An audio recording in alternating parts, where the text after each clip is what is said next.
Halo semuanya, selamat datang di presentasi data mining saya. Di sini saya akan memaparkan permasalahan, yaitu solusi untuk memprediksi nilai GPA mahasiswa atau bisa disebut dengan nilai IPK mahasiswa. Kenalkan, sebelumnya nama saya Muhammad Hendra Satya, Prodi Ilmu Komputer Universitas Nahdlatul Ulama Blitar, dengan NIM 2355201025. Di sini kita mengimplementasikan metode data mining dengan memprediksi GPA mahasiswa menggunakan regresi linear berganda atau multiple linear regression dengan beberapa tahap. Yang pertama, tahap reprocessing data, yang kemudian ada modeling, evaluasi, dan aplikasi dan penerapan modal terhadap data menggunakan web lokal.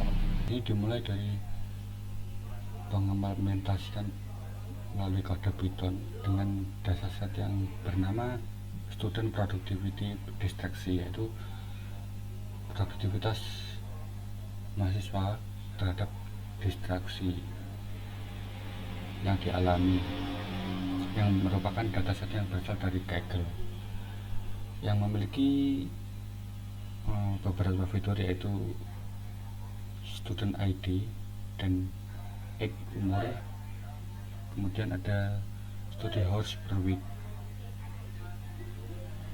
kemudian ada study hours per week dalam hitungan jam dalam satu minggu, kemudian ada social media hours per day, rata-rata penggunaan media sosial dalam satu hari dalam bentuk jam, satuan jam, kemudian ada sleep hours per night atau rata-rata jam tidur per hari dalam satu malam, kemudian ada AI tools usage frekuensi, yaitu tingkatan frekuensi dalam penggunaan AI dalam pembelajaran mahasiswa, kemudian ada stress level, yaitu tingkatan stres mahasiswa dalam melakukan pembelajarannya sehari-hari. Kemudian ada GPA yang akan diprediksi atau kelas label yang akan diprediksi dari beberapa fitur sebelumnya atau fitur pendukung sebelumnya dengan GPA, yaitu bisa disebut dengan indeks prestasi kumulatif. Nah, kemudian ada deskripsi data. Setelah melakukan deskripsi data, yaitu melakukan penanganan missing value, bahwa tidak ada missing value terhadap masing-masing fitur. Kemudian ada proses normalisasi, yaitu min-max, menggunakan min-max scaler untuk menormalisasikan agar rentang nilai data itu tidak jauh dengan masing-masing data lainnya. Nah, kemudian ada pembagian data, yang sebelumnya data latihnya 80% dari semua data latih, data total dibagi menjadi 80% data latih dan 20% data uji dengan koefisien model dari masing-masing fitur, yaitu ini, dan didapatkan intercept model sebanyak 2,19. Nah, ini merupakan grafik atau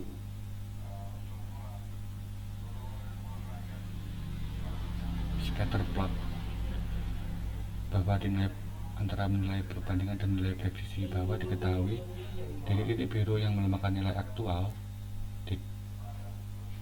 dan prediksi, nilai prediksi tidak jauh dari nilai aktual yang berada di tengah-tengah nilai aktualnya. Di sini ada tahap evaluasi yang menentukan rata-rata error, bahwa dari dataset atau evaluasi yang sudah dilakukan ada 23 23% atau 23 tingkat ketidaksesuaian atau kemelesetan prediksi yang dilakukan. Kemudian ada mean squared error, yaitu sebanyak MSE sebanyak 0,08,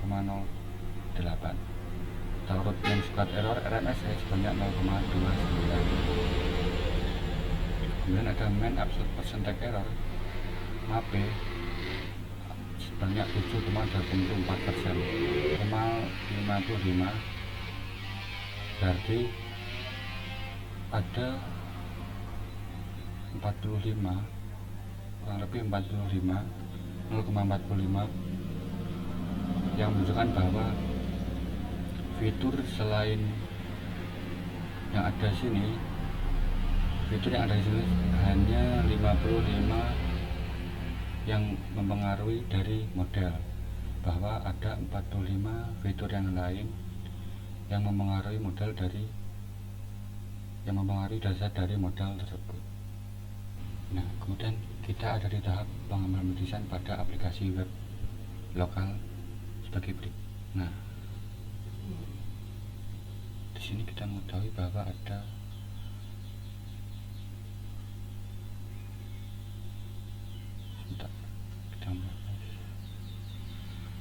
kita menentukan data terlebih dahulu.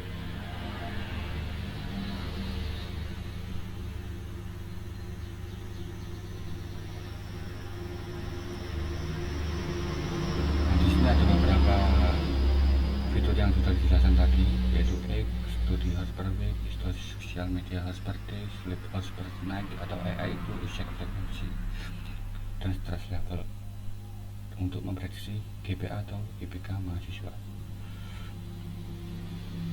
Di tahap preprosesi kita pada tahap machine value per kolom dengan tidak ada penanganan machine value yang dilakukan. Kemudian ada data beginning, yaitu mengenai data yang rentannya jauh dari data sebelumnya. Kemudian ada data setelah normalisasi, yaitu setelah dilakukan min-max, bahwa tidak ada data yang memiliki rentan yang sangat jauh. Kemudian dilakukannya training model, yaitu banyak 80% dan 20%. Ini yang merupakan 80%. Kemudian yang terdapat ada 8 kolom, 8.000 total baris data, kemudian ada 6 jumlah fitur dan GPA atau IPK target variabel. Mengapa 8 lalu 6? Maka karena dari 8 kolom itu ada satu kolom yang dihilangkan atau kolom ID yang dihilangkan, kemudian menjadi 7 fitur. Kemudian satu fitur target level dan 6 fitur yang didefinisikan. Kemudian ada evaluasi.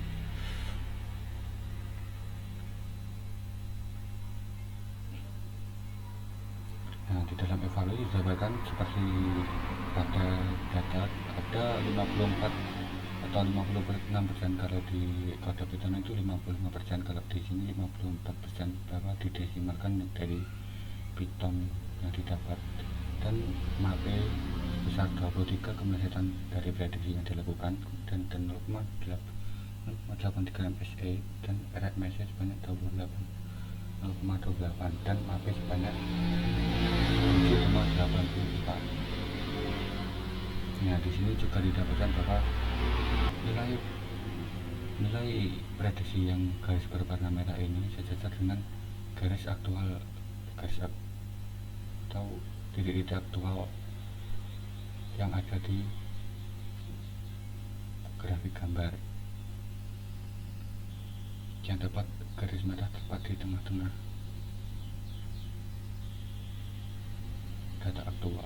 Kemudian kita dapat memprediksi berdasarkan beberapa parameter, yaitu parameter umur, jam belajar per minggu, jam media sosial per hari, dan jam tidur per malam, dengan frekuensi penggunaan AI kemudian ada tingkat stres untuk menentukan prediksi nilai GPA. berdasarkan data set atau fitur yang ada dalam data-data tersebut. Kemudian kita dapat melakukan prediksi dengan kita coba prediksi dengan umur 20 dan 15 jam ya, 24 jam lah ya. Kemudian ada jam belajar per hari 4 jam kita coba. Kemudian ada jam tidur per malam 8 jam. Kemudian frekuensi penggunaan AI dikatakan jarang. Kemudian tingkat stres tidak, bahwa model memberikan bahwa prediksi dari nilai GPA atau IPK tergolong baik. Kemudian di sini ada beberapa kontribusi variabel koefisien, di mana yang sangat berpengaruh adalah jam belajar per minggu. Kemudian disusul dengan jumlah penggunaan media sosial per hari dengan nilai min 0,76. Kemudian disusul dengan frekuensi penggunaan AI, variabel jam tidur, dan tingkat stres dan umur. Didapatkan bahwa jam belajar per minggu dapat mempengaruhi prediksi atau nilai IPK dalam menghitungkan estimasi capaian akademik.